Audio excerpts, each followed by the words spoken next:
Meanwhile, what I am saying you that entire class by day, day wise, it is being uploaded on my YouTube channel. So now I will today I will share that link. So you all are supposed to uh, subscribe my channel as well as go through the those who have missed any class. You can go through with those classes. Day wise classes are given there. Topic are mentioned already there. So you can check it out, right?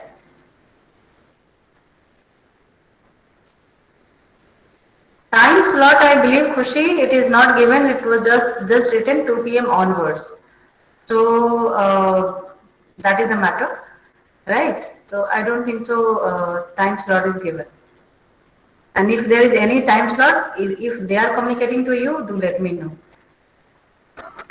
Fine enough. Let us start now class. Then at the end we will take a few questions if required.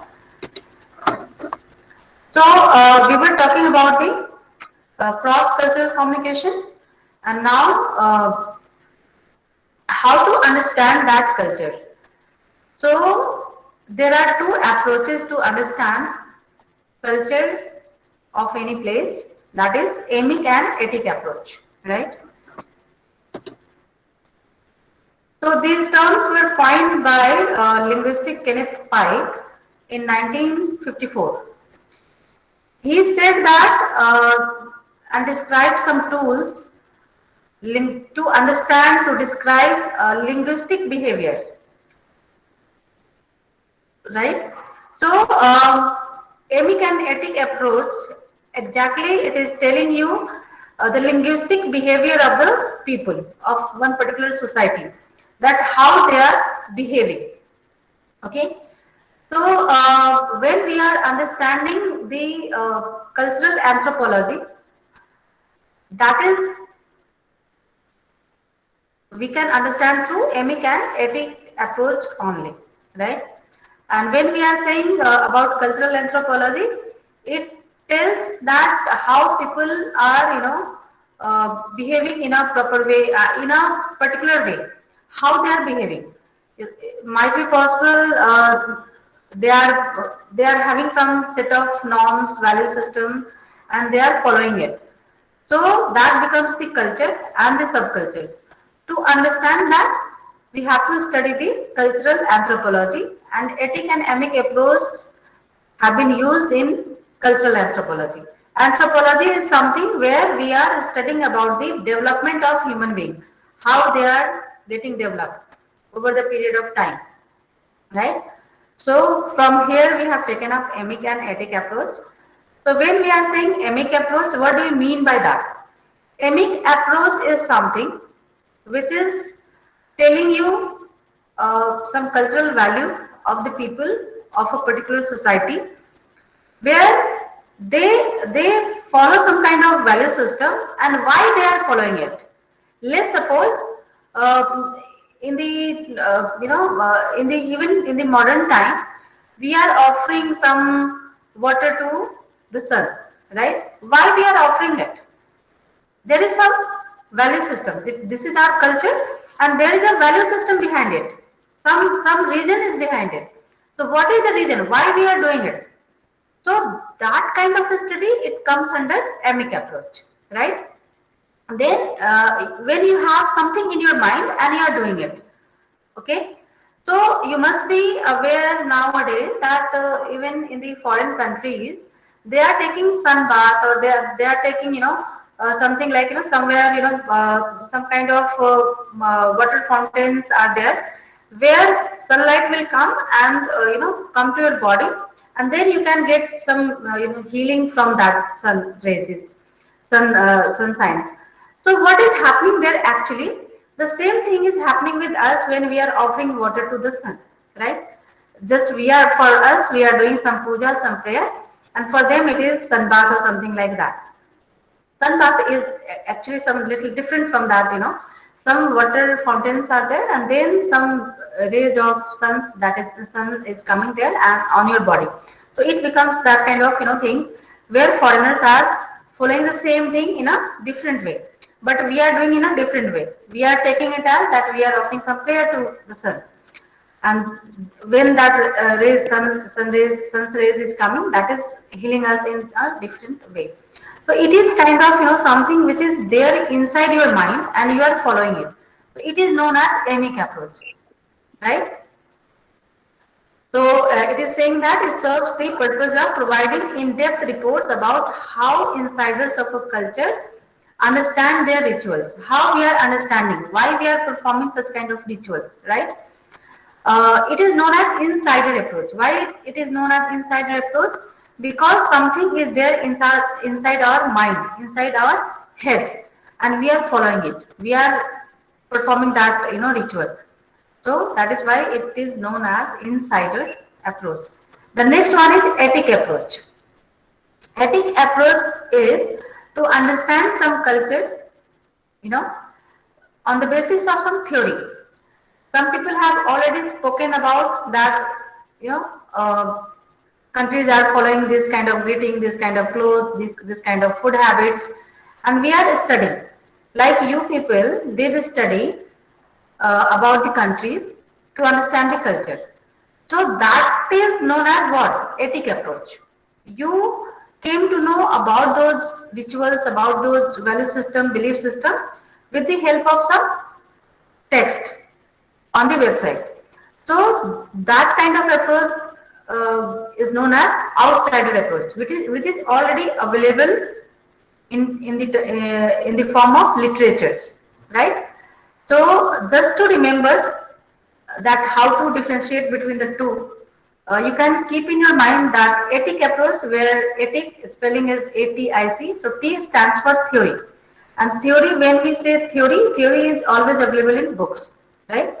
So it is available like secondary data. If I say this is secondary data which is already available, pre-existing theories, right?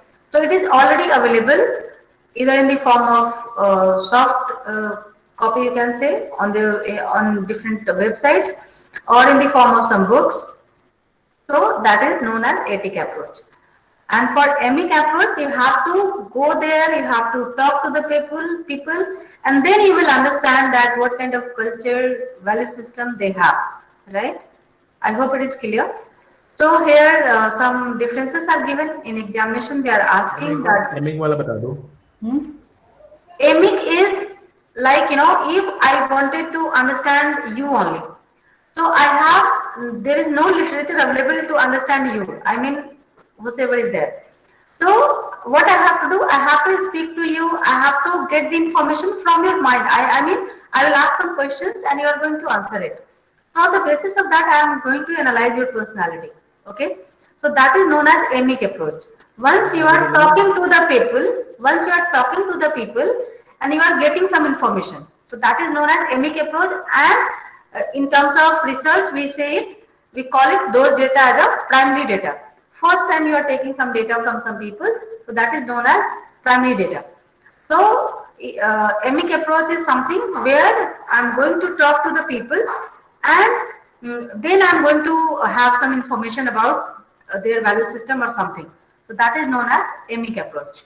I hope it is clear.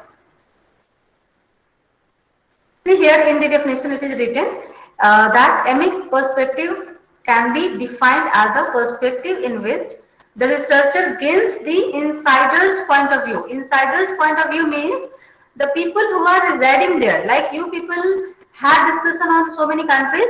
So if you said something about Ukraine, so what you did, you just went through some website and from there you retrieve some information, and on the basis of that you are saying something. So that is the outsider. It is available outside. You did not went to, you did not go to Ukraine to get that data. You just find out in website. Just you Google and you find out. So that is the ethic. It is based on theory. Some theory is available, some informations are available on website, in different literature, books. So that is the ethic approach. Emic, you are talking to the people and you are getting the information, right? So in the ethic perspective, the researcher looks at the research field objectively from a distance. means you are going there. Distance means you are not going there. You are sitting in India and you are talking about Ukraine, China, and many other countries you talked about, right? So you are just sitting at some distance place and you are doing that. And for aiming, you have to go there. You have to live with them. You have to, I mean, live with them means you have to spend some good time with them. Then you can ask your questions from them. That what do you mean by this? Why you are doing like this? Then you can understand it. Point of view, there is one basis of point of view, that is, it is saying that you are using, such kind of, you are talking to the people, you are taking the insider point of view, and ethic approach is saying that it is having the outsider's point of view, right? Reliance means here emic perspective relies on the subjective meaning that the participant gives in understanding a phenomenon. Subjective meaning you are getting means you are getting the exact detail why this kind of things are happening, whereas ethic is saying and relying on theories, perceptions, concepts what are already mentioned on the website, on the different literatures and approaches. We understood, I hope. It is insider approach or outsider approach.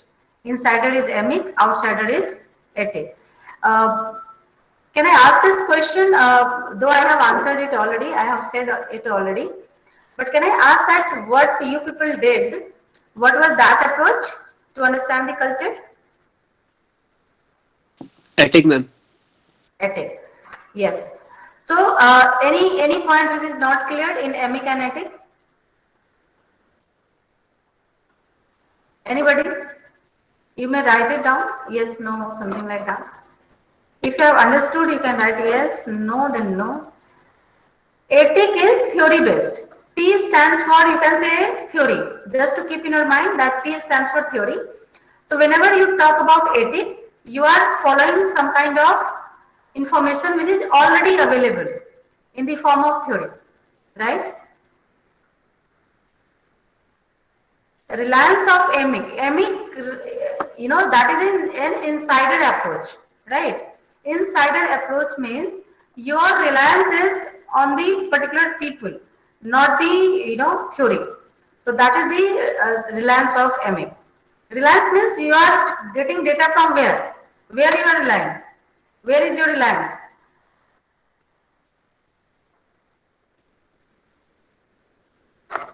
Okay. So let us take the next topic, that is cross-cultural communication. When we are talking about cross-cultural communication, at that moment we have to understand to, how people are behaving. Sometimes it happens like if you will talk DSPSR and I am the speaker, definitely I am going to talk much of DSPSR. And then I can speak 2-3 colleges more, or I can, if I can, uh, go beyond, then I can talk about IP University. If I will go beyond, I can talk about other universities of Delhi government. So that depends on me. But the first thing what I am going to talk about, it is DSPSR, because I am working here. My loyalty, my honesty, my everything is there with the DSPSR. Fine, not the other college, because I am there. I am, my life is attached to DSPSR. Fine. So when we are going to understand, we have understood the culture. Now, when we are talking about cross-cultural things, at that moment we have to understand that how people are from different culture, how they are showing their, affinity, their, you can say, association with particular culture. So once you are studying it, so you have to understand three things about orientation of handling cross-cultural communication.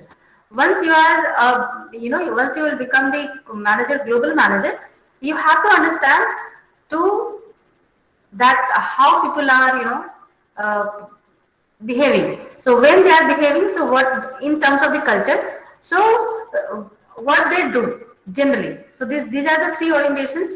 Ethnocentric orientation. What it says, ethnocentric orientation says that one uses own culture as a standard for judging other cultures.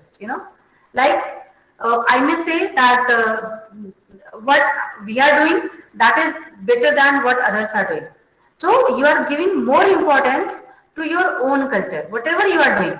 Like in South, they are wearing some kind of dhoti or shirt, or what is called, I believe, lungi or shirt. So the males are wearing such kind of clothing, right? In South. So why that, and they can, and for us, and that is their formal dress, right? If they are going to address even any kind of thing, any kind of gathering, even that is formal, they are going to wear the same kind of clothes. But if in Delhi there is a conference and some delights, if they will, they are going to wear such kind of dresses, what will happen? We will just laugh at them. Okay, what they have wear, what, why they are, taken dress like that. So that is what, because, but if I am going to invite some person from South, they, even in our formal conference, they will wear the same dress. Why? Because they are giving more weightage, more importance to their own culture. That yes, this is my culture and I am going to show it to the other people, right? So we are going to judge them on our culture, and they are going to judge us on their own culture. That this is my culture, they are not performing it, so they are not good people, right? So we have to understand it, that this is the human tendency, that wherever we belong to, we are following the same kind of culture, right? We are giving more importance to our own culture. Like here in Delhi, even you take the food habits, they are eating like, some typical food. If I would say, that is chole bhature, this and that. They are eating more parathas, so every day almost. So what is that? That is a fooding habit of these people. For me, if you will ask, I am from Bihar, so for me, we are dependent on the green vegetables. We eat that only. Rarely chola bhatura or something like that, because we don't prefer, and we are like, how they can eat it on the regular basis, So similarly, why I am saying this? Because I am giving more value to my own culture than Delhi's culture, right? So that we have to understand. That is the ethnocentric. Now moving to the polycentric orientation. Polycentric orientation, what it says, that it is having a liberal mindset. Means wherever you are going to follow your that kind of culture. Wherever you are in which state, as per that state you are following the culture. So that shows that you are giving more affinity to that particular culture, and which is important for a business matter, right?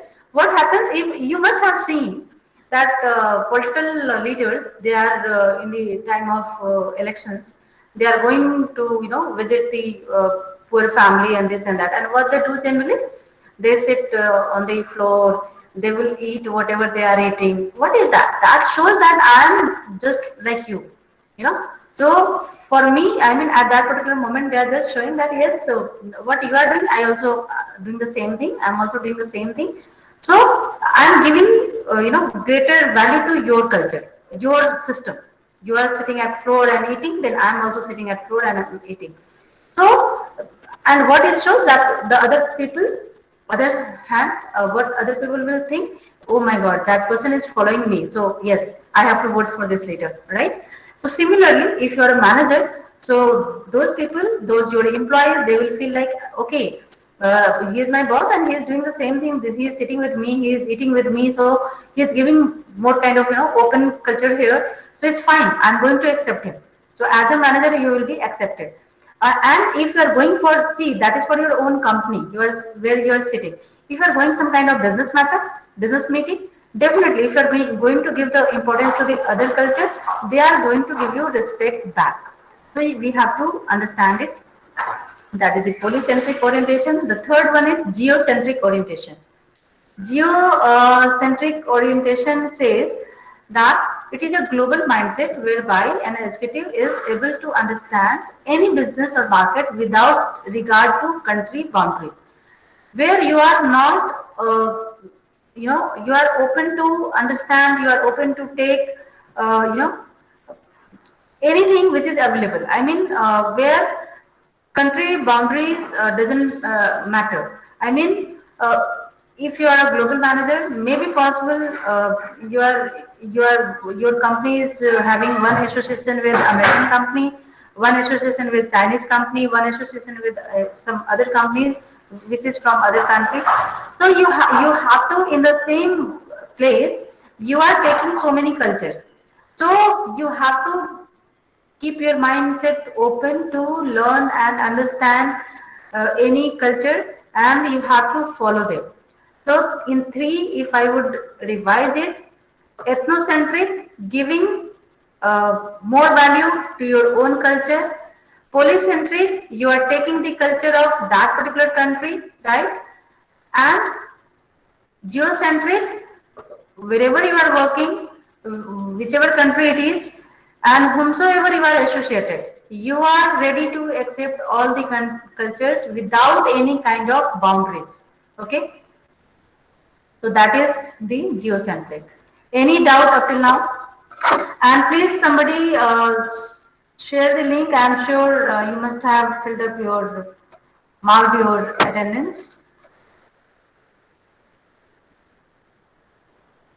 Okay, so what are the different dimensions of cross-cultural? When we are saying that we have to learn the culture of the other countries, so what are the things what I said you people to do? I said what kind of greetings, how they greet to each other. Then I said what kind of dress they are wearing, right? You people have studied for different countries. So these are the dimensions when we are studying about the culture. So cross-cultural things means once you are going from India to, let's suppose, Japan, so it's entirely different. You must have understood, those who have already done the presentation on that day. So many things are there, like business and social etiquette. How to do business, what kind of social etiquette should be there, right? Like we came to know that Japanese, for them, it is very much needed that you should carry your visiting card. So that is a business etiquette. You have to do it. You have to give your visiting card in a proper way because you are giving your identity to somebody. So you have to give with full respect. Social etiquette. If you are sitting there, how to, like in India, if somebody is, nowadays it's very much common nowadays, like females are even ready to forward her hands for shaking. But if you would say, if you will notice, observe, even if foreigners are coming like ministers and all, they are not greeting our, ministers, lady, female ministers. They are not shaking hands. They are just, the ladies are just like this. They are just pranam or namaste, whatever you can say. And the similar things they are doing. Why? Because that is our social etiquette. We don't do it. In India, we don't hug, but in America, it's very much simple thing that you are going for, even, and we have studied about China and Korea and France, that how kind of, what kind of things they are doing. So social etiquette matters a lot because that is going to hamper your entire business system. Style of dress, which kind of dress you are going to wear. Uh, it depends on the country that where you are working and where you are going for a meeting. So according to that, you have to wear the dress, right? Perception about gender roles. Here in India, we are not giving that much of importance to a female gender. Though males are having more importance. Why? Because we are living in a kind of, say, male-dominated society. So that is in our mindset, and even that happens in the organizations also, right? That if you will find, see, I'm giving a very right example. I believe that if here we can check as of now, even I will ask to just, I can say that you can put your marks here on in the chat box of 12th class, and without I mean, if you people can share, you can share it here so that my whatever I am saying, that will be supported by your answer also. That you can see that girls are having more marks than boys mostly. And even I am telling you, when I did MCOM from Delhi University, hardly 10 to 15 students were boys and rest were girls only. But whosoever were there, the students, the boys, they are doing quite well as compared to the girls. So what is the matter that the highest education, that is the MCOM masters, and there are more girls, but when it comes to the top position, they are not there. They are not in the professional life. Why it is so? Because in India, we are not giving that much of, see, importance is there. Our ancient system is saying that, for everything, every, energy and Shakti that is given to the girls, that, Saraswati, Lakshmi, and this and that. It's fine with us, but still there is a difference, and we have to eradicate that. We must work on it. So that kind of perception is there in India. But what about other countries? Are Americans behaving in the same way? No, they have they have the equal rights. They have the equal rights. Even you can see there they both are working in the same way. It's not like females are for house making things and males are for the official thing and all. They are bringing their children in that way only, right? So there is no gender role. So there, if some, and you will say that, ma'am, that is a different thing. Why I should understand it? This is a requirement of your company where you are working, right? So if in a country you are working where gender role is, it is entirely, there is a parity of gender roles. They both are at equal level. At that, in that particular country, you have to give the chance to the female workers, female employees also, that what they wanted to say, right? Then only you can do better in that particular place. Else, just like you people are living in India, you have the mindset of, male dominating society kind of thing. And if you are going to behave like that in other countries, you are going to fail, right? So we have to understand the gender roles of that particular country, that what kind of gender roles are there. Then comes gesture.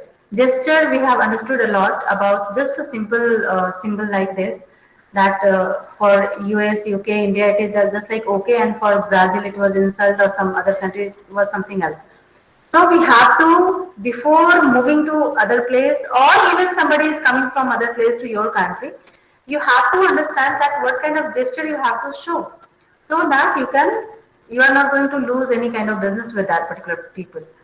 Again, coming to the punctuality.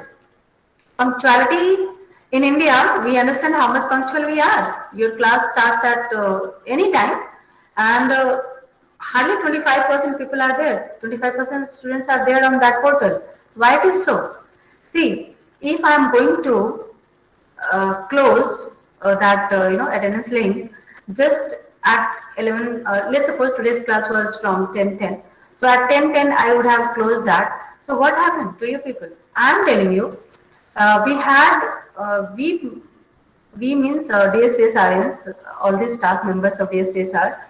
We had regular meeting with President Sir daily, on the daily basis, for almost 3 months. The entire June, July, August, September 19th, we started coming to the college because of that final year examination. So throughout the 3.5 months, we had a meeting with President Sir daily in the morning, right? And the time was 8:30 to 9:30 of the meeting time. And we were supposed to, log in before 8:30, right? 8:30 meeting was, on the regular basis, meeting was started at 8:30. But we were supposed to log in, and just like you people are marking your attendance, we were supposed to mark our attendance there. So if there is any reason that I could not mark my attendance before 8:30, that means for entire day I was on leave. And that was, that was the treatment for everyone. It's not for me or it's not for anybody. It was for everyone. Everyone, when I'm saying, it is from director to the person clerk. Everyone was there in that meeting, and the same treatment was given to everybody. On one particular day, I worked for entire day, and just due to some reason, Wi-Fi was not working at that moment, and I could not join the meeting. I was, from office side, I was on leave. They marked me as that I'm on leave, and I called them up that, see, this is the thing.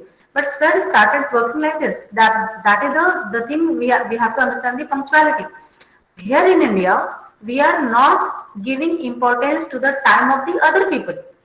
If you will, you can understand it. What we generally do, if even I am telling you the time, let's suppose that is a virtual interview, it's fine.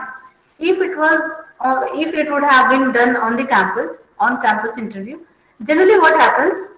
Company is there on campus and students are not there. What do you mean? What you are showing? That you are not punctual. One when there is, I mean, etiquette that is being on time, or you are showing that I am not on time. So this is very bad thing, and I am telling you, punctuality is something for me. For me, punctuality means is that if time is 9 o'clock in the morning. See here, reporting time as of now it is 9 o'clock. For we people at DSPSR, 9 o'clock is the time to report. 10 minutes grace time is given due to any reason. If you are getting late by 10 minutes, it's okay. But if it is on the practice that you are coming daily late by 10 minutes, then that may be uh, taken up. That leverage will not be given. So for me, 9 means 8:55. For me, 9 means 8:50, not 9. If somebody is giving time to me to reach there, for any time you can say, I reach there before 10 to 15 minutes. Mostly if it is far place. If it is nearby, then definitely 5 to 10 minutes. If it is far places like Gurgaon, Noida, something like that, then I reach there almost half an hour before. Because you don't know in a city like Delhi where you will stuck in the traffic. So it's better to take up good time with you and then travel and reach on that particular place before at least 5 to 10 minutes. So when you are ensuring reaching there before 5 to 10 minutes, definitely you have to take the gap of almost half an hour. You have to keep time in your hands, right? In India, we are how much punctual we know, but in Japan, if you are losing 1 minute, you are late by 1 minute, your meeting will be cancelled. Maybe your deal will be cancelled with the company. Even in Japan, the example of punctuality is that if their trains or metros or bullet trains, it is running late by even 5 minutes, they are giving, the refund. I mean, they are giving such kind of, apology later that sorry, due to whatever it was the reason, due to this, it was inconvenience for you to reach on time, and we are sorry for it. And they are giving some kind of free run also. That if for one particular one day, if your that train went late, so for that one particular day you may be getting for 10 free drives, okay, free runs. So that kind of punctuality is in Japan. So once you are going Japan, you have to ensure that you have to come out of this Indian syndrome and you have to reach there on time. And that is a professionalism actually. For me, it is a kind of professional etiquette that you should respect the time of other people. Here also in class, you must have seen many a times that students are joining so late. Why you are late? What is your job? Your job is only to attend the classes. Why not you are on time? Why not before 10:10? Right? At 10:10, exactly 10:10, there were only 47 students. I have seen that number. So you can imagine. Okay, fine. So the next point is talking about decision making style. What kind of decision making style you are opting? Like nowadays, there is a term known as participative management. What is that? You are inviting all the people of the organization, those who are concerned with that particular matter, and you take, as a manager, you ask them that this is the problem and what solution you can give us. So you are opening up the platform to share their concern also and what they want. And once you are taking those things from your employees and you are going to implement on them only, they are going to accept it very easily or happily, right? Because they would understand that I have my own say in this particular decision. So why not I should honor this? So this kind of decision making system is there. That boss is not going to just say that we know that there is authoritarian culture also, that boss is just saying that you have to do it and you have to do it. So it's not like that. You can do what you wanted to do. Fine. So that is the kind of decision making style is there nowadays being practiced in the organization.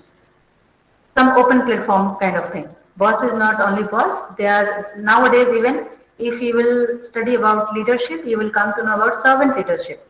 Servant leadership, what our even Prime Minister Modi ji says that I am the and the Pradhan Sevak or something like that, you know. So that is what? That is a kind of servant leadership. That you are a leader, you are leading the people, but you treat yourself as a servant of your people. Uh, just like a manager, you are treating yourself as a servant means you are not, servant means that you are going to serve your people. Whatever problems are coming, you are going to solve them. You are going to give them some solutions. You are not only ordering them, you are also obeying their requirements. You are going to fulfill them. So what kind of decision, what kind of things you are going to make in the organization, that is having the uh, chances that you are going to achieve your target or not. In the long run, you are going to have your organization existing or it is shut down, right? Next is business introduction. Business introduction means that what you do, whether you are meeting first time somebody, let's suppose, uh, I will invite Subhash Jagota sir to take some lecture on this.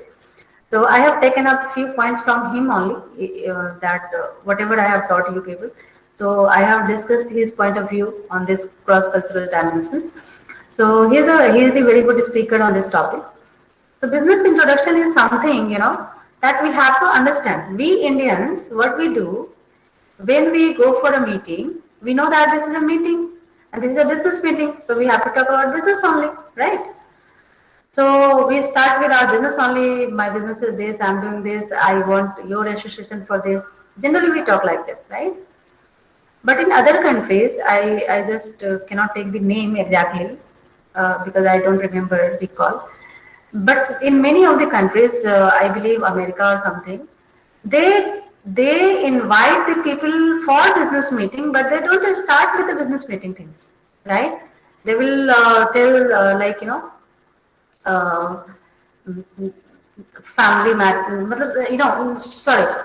There's a, like in India, we talk about our just our business matter, or what we do, we just ask about the family members, right? That we go somewhere and we ask, like, if I'm a lady, so I can ask that how is sir doing, I mean, if that lady is there, so I can ask that how your husband is doing, how is your family members are doing, and this and that, how is your family matters. So in America, nothing to do with this kind of things, right? Nothing to do with your family matters. You have to keep your family aside when you are in a business meeting. And one example was there, like, in family, you know, some boss was there in that particular country, and he invited Indian manager to take dinner with them. So on that day, he ate everything, and he, the way he behaved, it was very well. But he did not say a single time that whosoever that prepared that food, a lady of that house, that she has done a wonderful job or something like that, or thank you so much. Because in our culture, we don't say thank you. Have you said any time thank you to your mother or father for anything, or even today for anything? Have you said? No. We don't say, we Indians don't know to say thank you, especially to mother, father, brother, sister. We don't say like that. Maybe delights having the habit of saying this thank you, but in normal ways, not thank you for something special, right? So we have to learn it, that where we are and where to introduce business first, where to introduce family first. We have to understand before moving to a particular place, right? This is what all about. Time is already up. You must be having other class. So thank you so much, class.